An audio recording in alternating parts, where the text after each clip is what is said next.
Alright, what's up guys? Welcome back to the channel. Today we're going to be working on something a little bit different. I'm not going to be working on the Integra or the CRX. I know I need to be working on the rebuild CRX, the 88. I will be getting to that very shortly, but today I'm going to be working on my 95 Honda Civic sedan. That's my daily driver. I drive it to work every single day. I've got a set of the T6 Maxpeedingrods Coilovers on it, and we're going to be actually upgrading those to the T7. That's the newest version that they have for the Honda Civic. It's got a higher spring rate on there. And not only are we going to put the coilovers on the car, I'm actually going to be putting a few budget items here on the back end of the car. I've got a sway bar here. It's been painted pink. Actually came off of my 94 Civic, the white car, my very first car. Previous owner, for some reason, decided to paint it with the fluorescent marking paint. We're going to strip that off of there and repaint that. But we've got just just a budget brand eBay lower brace, some lower control arms. I've got some new blocks end links here for the sway bar. These are the old sway bar bushings and mounts. We're going to clean those up. We're going to use those. And all this stuff hopefully will go on there pretty easily. I've had that suspension off several times on the sedan. So let's go ahead and get into it, move these cars out of the way, and see if we can get this knocked out.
Alright, as you can tell, there are some differences in the T6 and the T7 model.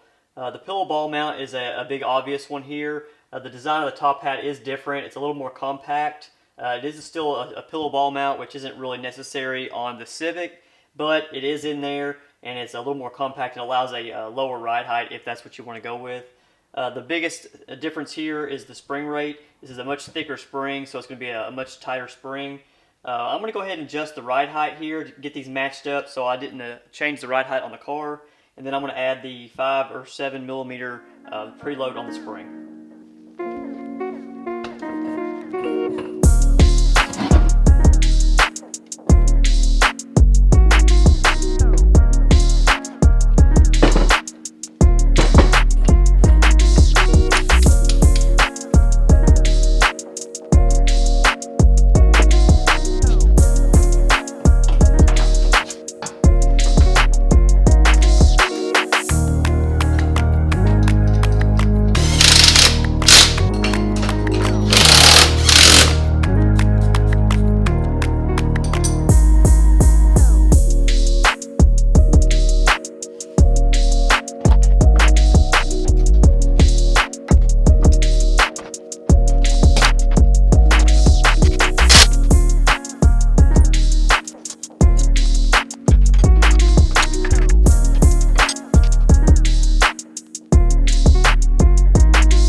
Alright, well, some bad news. As you saw, I did not put on the lower subframe brace or the lower control arms.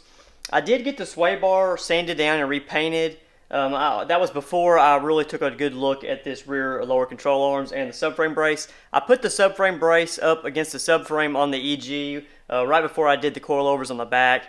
And this is actually a kit for the EK, the 96 to 2000 Civic. So the lower control arms are a lot longer, the subframe brace is a lot narrower, so that will not work on my EG sedan. So I went ahead and ordered basically the same kit just for an EG. I double checked it.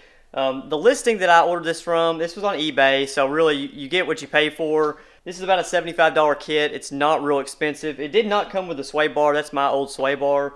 But it came with the subframe brace and the lower control arms and some bolts. The listing title said EG Civic, but if you dug down into the description, it did say EK, and if you look closely on the control arms, it does say EK LCA, so that just tells me that's definitely for an EK. I do have the new EG kit coming, so I will be putting it on in a future video, hopefully here soon, here in the next couple weeks, because I want to get this sway bar on there and really see how it feels. As far as the coilovers are concerned, I did get all those installed. As you saw, the ride height sits awesome. It's really low. Honestly, the spring rates on the coilovers, on the T7 coilovers, they are a lot stiffer, but honestly, they feel a lot better. There's a little bit of bounce in the old ones on the T6, and especially the entry-level ones. I don't know what they call those. They just call those the adjustable coilovers. Those are about 250 bucks. They have a little bit of bounce to them. They're kind of soft and they got a little floaty feel. But these, I went over a couple of bumps out here just testing it to make sure everything was tight. And honestly, it feels tight to the road as opposed to the other ones. So it's a little more sporty feel. It's a little less daily driver-ish, but honestly, that's what I like. I like that feel. And hopefully the sway bar will make the corners a little bit tighter as well. The car itself is super slow. That car, I mean, I can go from 15 to 80 miles an hour in second gear, and it takes 5 minutes to get there. It's really slow. It's a DX model, 105 horsepower. It's got the LX transmission, so it's really long geared. I'd love to do some sort of swap in there, but it's really not high on the priority list. I've got fun cars to drive. That car is really just to get me to work and back. It's very reliable. It gets awesome gas mileage, so maybe in the future we'll do something with it. Right now I'm just going to focus on some other things like the CRX rebuild that I've got going on. I did actually buy a hammer and dolly set here. This is just a Harbor Freight special. I'll talk about this in a future video whenever I actually get to work with the door out there. I don't think it's going to be too bad. A little bit of hammering and dollying, smoothing it out as best I can, and then throwing a little bit of body filler in there just to level out the surface. And I think we'll have a usable door. We'll see whenever I get to it. I'm actually going to start that here in just a little bit, try to knock that out as fast as I can because I am ready to get the car painted. I've got the rebuild project outside right now covered up because there was some hail coming in the other day and I wanted to get the ITR pulled in here and covered up. So that will have to be pulled back in. I really need to give it one more once over before I get serious about paint on it. But it's coming very soon. I'm ready to get the body sprayed in and then finally get some of these other panels sprayed in and start reassembling because that's the exciting part where it all comes together. I hope you've enjoyed today's video and we'll see you in the next one.